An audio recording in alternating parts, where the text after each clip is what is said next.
वार्ता जारी रखते हुए शतानंद जी ने कहा, हे रामचंद्र, देवताओं के चले जाने के बाद विश्वामित्र ब्राह्मणत्व प्राप्त करने के लिए पूर्व दिशा में जाकर पुनः कठोर तपस्या करने लगे।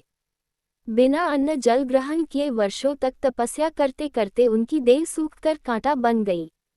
इस तपस्या को भंग करने के लिए नाना प्रकार के विघ्न उपस्थित हुए, किंतु उन्होंने उन सब का निवारण किया और वह भी बिना क्रोध किए। तपस्या की अवधि समाप्त होने पर जब वे अन्न ग्रहण करने के लिए बैठे, जो ही प्रथम रास उठाया भी न था कि ब्राह्मण भिक्षुक के रूप में आकर इंद्र ने भोजन की याचना की। विश्वामित्र ने अपना भोजन उस याचक को दे दिया और स्वयं निराहार रह गए। इंद्र को भोजन दे देने के पश्चात विश्वामित्र के मन में विचार आया कि संभवत अभी मेरे भोजन ग्रहण करने का अवसर नहीं आया है, इसीलिए याचक के रूप में यह विप्र उपस्थित हो गया। मुझे अभी और तपस्या करना चाहिए। अतएव वे मौन व्रत धारण कर फिर से दीर्घकालीन तपस्या में लीन हो गए। इस बार उन्होंने प्राणायाम से श्वास रोककर महादारुण तप किया।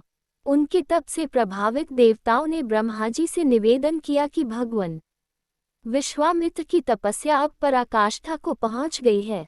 अब वे क्रोध और मोह की सीमाओं को पार कर गए हैं। अब इनके तेज से सारा संसार प्रकाशित हो उठा है। सूर्य और चंद्रमा का तेज भी इनके तेज के सामने फीका पड़ गया है। अतएव आप प्रसन्न होकर इनकी अभिलाषा पूर्ण कीजिए। देवताओं के इन वचनों को सुनकर ब्रह्मा जी उनसे देवताओं को साथ लेकर विश्वामित्र जी के पास पहुँचे और बोले कि हे विश्वामित्र, निःसंदेह तुम्हारी तपस्या प्रशंसनीय है। हम तुमसे अत्यंत प्रसन्न हैं और तुम्हें ब्राह्मण श्रेष्ठ की उपाधि प्रदान करते हैं। तुम संसार में महान यश के भागी बनोगे। ब्रह्मा जी से यह वरदान पाकर विश्वामित्र ने कहा कि हे भगवान, जब आपने मुझे यह वरदान दिया है तो मुझे ओंकार, षट्कार तथा चारों वेदों का ज्ञान भी प्रदान करें।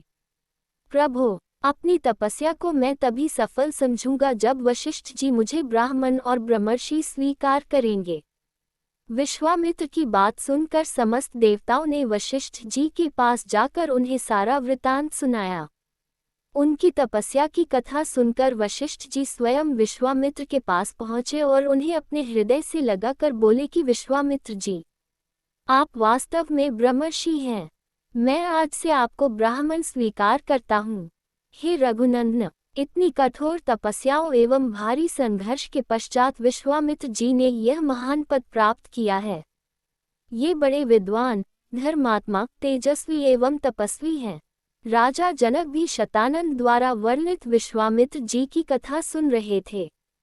वे बोले, हे कौशिक, मैं आपको और इन राजकुमारों को मिथिला में पाकर कृतार्थ हो गया हूँ। अब अधिक समय व्यतीत हो चला है।